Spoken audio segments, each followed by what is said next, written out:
अस्सलाम वालेकुम एवरीवन, कैसे हैं आप सब लोग। आज मैं स्टार्ट करूंगी ENG 502 लेसन नंबर 17 मॉर्फोलॉजी। अच्छा, मॉर्फोलॉजी के लेसन को दो पार्ट्स में डिवाइड किया हुआ है, ठीक है। तो हम पहले फर्स्ट पार्ट पढ़ लेते हैं। मॉर्फोलॉजी क्या है। मॉर्फोलॉजी जो है वो स्टडी है वर्ड्स की। ये जो है अल्फाजों की स्टडी है कि अल्फाज किस तरह से फॉर्म होंगे, अल्फाज की स्टेम क्या होगी, रूट क्या होगी, ठीक है।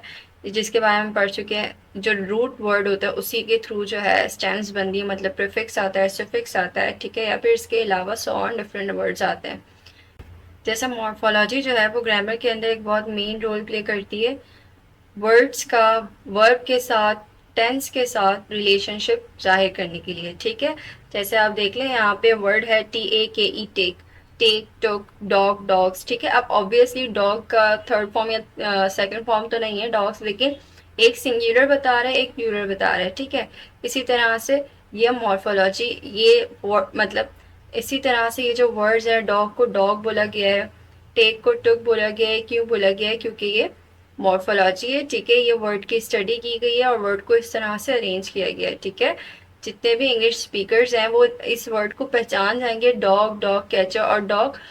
डॉग्स वर्ड जो है आपस में मिलते जुलते हैं। जैसे कि आप ये देख लें कि डॉग और डॉग्स, मैंने अभी आपको बताया ये दोनों क्या है, सेम वर्ड है। अच्छा, ये जो सेम वर्ड है ना, ये लेग्जीम है, ठीक है।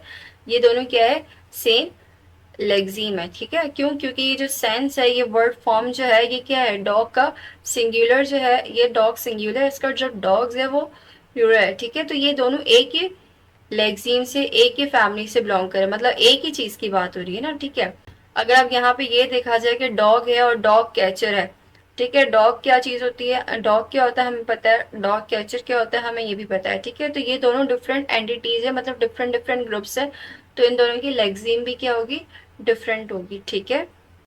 तो वर्ड्स को कन्वेंशनली चूज किया जाता है, ठीक है, कि किस तरह उस वर्ड को बोलना है या किस तरह से वो वर्ड यूज होगा, तो उसको लेमा या फिर किटेशंस कहते हैं, ठीक है। अब यही चीज कि दो वर्ड्स को जब हम आपस में जोड़ते हैं तो वो क्या कहलाते हैं, कंपाउंडिंग वर्ड्स कहलाते हैं या फिर कंपाउंड फॉर्म्स कहलाती हैं। जैसे डॉग है, कैचर है, क्लास है, रूम है, ठीक है। इसमें हमने क्या किया है, दो वर्ड्स हैं, हमने दो वर्ड्स को आपस में कंपाउंड करके आपस में जोड़ दिया है, ठीक है। अच्छा, ये सारी चीजें जो है आप एक मरतबा पढ़ लिएगा, ठीक है। ये इतनी ज्यादा इम्पोर्टेंट नहीं है, अगर आपके पास टाइम हो तो आप पढ़ सकते हैं।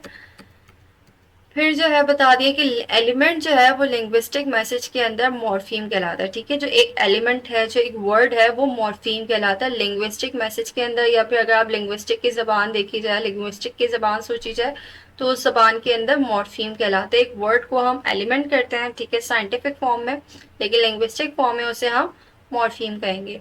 मॉर्फीम जो है वो एक स्मॉलेस्ट ग्रामेटिकल यूनिट है, ठीक है, लैंग्वेज का, जो क्या करता है, एक स्मॉलेस्ट मीनिंग क्रिएट करता है लैंग्वेज के अंदर, ठीक है।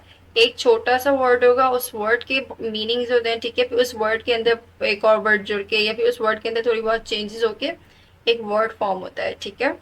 अब यहाँ पे जो मॉर्फीम है, या तो वो अकेले भी स्टैंड कर सकते हैं या फिर वो जो है अकेले स्टैंड नहीं भी कर सकते। एग्जाम्पल ING, इसका तो कोई मतलब ही नहीं बन रहा, ठीक है। ING क्या होता है, इसको तो आप अकेले स्टैंड करवा ही नहीं सकते हो, ठीक है। DOG, डॉग, इसको आप अकेले स्टैंड करवा सकते हो, तो ठीक है। तो ये जो इस तरह के वर्ड्स होते हैं जो अकेले स्टैंड नहीं कर सकते, यहाँ पे आप देखिए TALK, टॉक, ये भी स्टैंड हो सकता है। टॉक, ये टॉक, ER अगर मैं अलग लगा दूँ तो ER हो सकता है स्टैंड, नहीं हो सकता, ठीक है। तो ये सब कुछ जो है क्या होता है, मॉर्फीम होता है। तो बस आपने ये याद रखना है कि मॉर्फीम जो है वो स्मॉलेस्ट यूनिट है, मिनिमल यूनिट है ग्रामेटिकल फंक्शन का, ठीक है। अब मॉर्फीम जो है वो उसके 3 क्राइटेरियाज हैं, बस आपने ये बात याद रखनी है, ठीक है। फिर फ्री मॉर्फीम की बात की जाए, अगेन मैं वही बता चुकी हूँ कि फ्री मॉर्फीम वो होते हैं जो अकेले एक लफ्ज जो है अकेला रह सके, अकेला जो है उसे बोला जा सके, उसे प्रोनाउंस करा जा सके, उसे अकेला यूज किया जा सके, ठीक है। वो वर्ब भी हो सकता है, वो नाउन भी हो सकता है, ठीक है, वो एडजेक्टिव भी हो सकता है, और वो कोई बाउंड मॉर्फीम भी बाद में बन सकता है, ठीक है। तो फ्री मॉर्फीम वो होते हैं जो अकेले, जैसे एग्जाम्पल देख लें, ओपन, ओपन। अब ओपन जो है एक वर्ड है, लेकिन मैंने इसको री ओपन भी बना दिया, री ओपन भी बना दिया, ठीक है। टूअर जो है एक वर्ड है, अकेला स्टैंड कर सकता है, मैंने इसको IST के साथ जोड़ के जो है टूरिस्ट बना दिया। तो इस तरह के जो वर्ड्स होते हैं जो अकेले स्टैंड कर सकते हैं, उसे क्या कहते हैं, फ्री मॉर्फीम कहते हैं, ठीक है।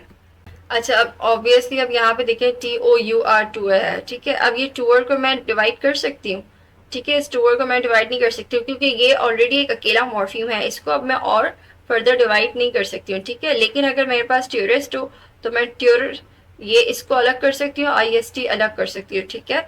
तो ये भी जो है मॉर्फीम की क्वालिटी होती है, ये आपने याद रखनी है। Free morpheme can occur in isolation and can not be divided into smaller meanings unit, ठीक है। की जाती है बाउंड मॉर्फीम की। बाउंड मॉर्फीम कौन से मॉर्फीम होते हैं? जो जुड़े हुए होते हैं, ठीक है, जिससे आप जो है अकेला यूज नहीं कर सकते।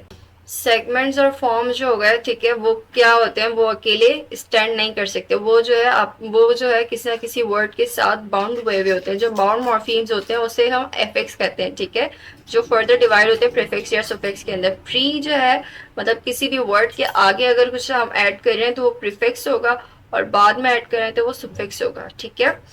जैसे यहाँ पे वर्ड देखे अनहैप्पी, तो यहाँ पे अन जो है वो प्रीफिक्स है, ठीक है, और जो स्टेम थी उसकी वो क्या वर्ड था? हैप्पी था। मतलब जो हैप्पी जो है ना, उसे हम ब्रोक नहीं कर सकते, उसे जो है हम अकेले यूज नहीं कर सकते। मोबाइल मोबाइल जो है हम उसे तोड़ नहीं सकते, ठीक है, क्योंकि वो फ्री मॉर्फीम है। एम जो है वो यहाँ पे बाउंड मॉर्फीम है, ठीक है। अब लेक्सिकल मॉर्फीम की बात की जाए तो ये 2 कैटेगरीज के अंदर डिवाइड हो रहा है, इस बात को बस आपने याद रखनी है। लेक्सिकल मॉर्फीम जो है वो हमारे आइडियाज को कन्वे करते हैं दूसरे लोगों तक, ठीक है, जिसमें नाउन आ जाते हैं, वर्ब आ जाते हैं, एडजेक्टिव, एडवर्ब, ठीक है। इस तरह के जो काइंड्स होते हैं वो लेक्सिकल मॉर्फीम के अंदर इंक्लूड होते हैं। फंक्शनल मॉर्फीम की बात की जाए तो फंक्शनल मॉर्फीम जो है वो हमारे रिलेशनशिप बताता है एक लेक्सिकल मॉर्फीम का दूसरे लेक्सिकल मॉर्फीम से। जैसे आपके पास कंजंक्शन हो गया, add, and, but, if, also, ठीक है। प्रीपोजिशन हो गए, आर्टिकल्स, प्रोनाउंस, मॉडल, ये सारी जो है ग्रामर है, ठीक है। तो ये जो फंक्शनल मॉर्फीम होते हैं वो क्या करते हैं? एक वर्ड को मॉडिफाई करते हैं, ठीक है, कि उसका मतलब बताते हैं कि आया इस वर्ड का नेक्स्ट वर्ड के साथ या नेक्स्ट मॉर्फीम के साथ क्या रिलेशन है, ठीक है। और इसी के साथ हमारा आज का लेक्चर कंप्लीट होता है। अगर लेक्चर अच्छा लगा हो तो लाइक करना मत भूलेगा, and don't forget to subscribe. अल्लाह हाफिज़।